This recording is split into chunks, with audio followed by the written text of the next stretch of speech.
And recording. So about a month or so ago, I actually reacted to a band called Draconian, a song by the name of Sorrow of Sophia. And it was a really dark, kind of like enchanting, atmospheric kind of song. I dug the hell out of it. But from what I got in the comments, they were saying that's kind of more atmospheric and a little softer than they usually go. They're more of like a doom metal kind of band, and they go a little heavier. So I've been meaning to get back to them. I just haven't had time because I'm trying to listen to a bunch of different bands. But one of the suggestions I had was called Pale Tortured Blue. And I actually have it queued up here on YouTube. And it's just under 6 minutes. But I think this is a live version. I think the album version is just a smidge longer. But I'm just going to jump right into it.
See, even just now, the dun dun dun, the way the guitar progression was kind of like lifting itself up, that I like that. And I know I said even now without making a point beforehand. I just wanted to have that fresh in my head when I stopped it. Let me backtrack a little. I love her voice. I love her voice. I don't know if I can impress that on you guys enough, but her voice is killer. Ooh. Uh, and I do like how atmospheric it is still. Like it's a nice, like slow, subdued kind of sound for her. And then once it switches to the male vocals, and he goes heavy with his voice, and he gets into a little bit of the growls, then all of a sudden the instrumentation picks up as well, and it gets darker and heavier. But even so, it had that build, the dun dun dun dun. So it still has like that light. I don't know. Yeah, it has that sort of light, positive kind of sound to it as well. So like the interplay between them, it's like kind of like mixed emotions happening. Or actually, they're saying they're expressing the same emotion, but just in two different ways. But the sound of the instrumentation is still steering you in the direction that the vocalists are steering you towards. And This is really well written too. Let me backtrack a little bit because it sounded like a new section was coming in.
So I'm stopping it before he finishes because I actually want to replay the entire chorus part that he's saying because this is really beautiful. This is really beautiful. Like this sounds like a love song, but like a forlorn love song. Like that's a very powerful image saying he's gonna put a statue in the wilderness, just like to leave a mark on the world and show like this is how much you meant to me, that I'm going to change the earth and change the world.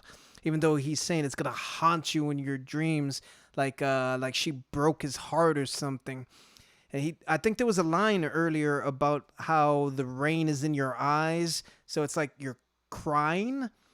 And if I remember, one of the first lyrics that the female singer said was her back is to the sun in the night and grass is growing around her, like she's face down on the ground, like either asleep or maybe dead. I'm trying not to pay too much attention to the lyrics, but they're like right there. But this song sounds so beautiful. I love the tone on the guitar, and the drum work is so cool because it's like barely there, but the fills the guy's doing is just like enough. Like he's putting enough of an effort into it where it sounds like the exact right amount of effort being played. Like this is just about the emotions so far. So this is really cool. It's still not as heavy as I thought it was going to be, but like that doesn't matter. The atmosphere that this is creating, I'm enjoying this a whole hell of a lot. So let me backtrack to where he starts singing, which is about there, I think. No, not before then. I will raise the statue to you. Yeah, just go back even further. Yeah, Yeah, love song.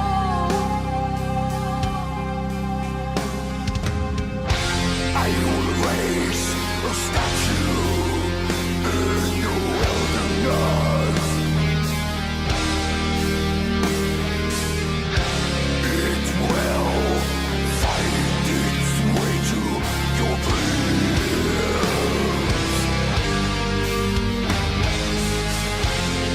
This will haunt you forever.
There's like a tenderness and like a vulnerability, I should say, to her voice. And then the guitar just slicing through with that melody in the background. This is great. I don't know why it's taken me so long to get back to them. I really don't. Like this style of music, it gets me in just such a cool headspace. And I don't mean cool like oh, I'm happy to be here. It's just like one of those where when I feel the emotion that they're trying to convey, like it makes that connection to where I feel like I know what they're saying, I know what they went through, and like I'm closer to the people playing the music. Like the emotion just hits you like a wave. Like it's weird, and it's not too heavy handed in like we're just gonna play our music as loud as possible, or we're gonna sing as loud as possible, or anything. Like I said, she had a very vulnerable sound to her voice. Like there was pieces where it sounded like her voice was kind of cracking, but not in like a oh, I don't know how to sing kind of way. It's kind of like it has to do with the rawness of the emotion. And even the male singer as well, like you could tell he was being really affected by the words that he was saying. Like this is really personal to him. So I'm imagining that he wrote the lyrics for both parts. But yeah, this is great. The tone of the guitar all the way around was phenomenal. Phenomenal. The sort of clear, I guess there was a little bit of delay to the pieces he was playing when the female singer was going on. Like it sounded nice and, like I said earlier, like dreamlike. Then heavy with the riffs, the harder riffs. But then the slice that I was talking about, the tone for his soloing, it sounded so great. Like the entire mix of it was great. And obviously this is a live setting, so whoever their the guitar tech is for this, awesome. Awesome. Ah.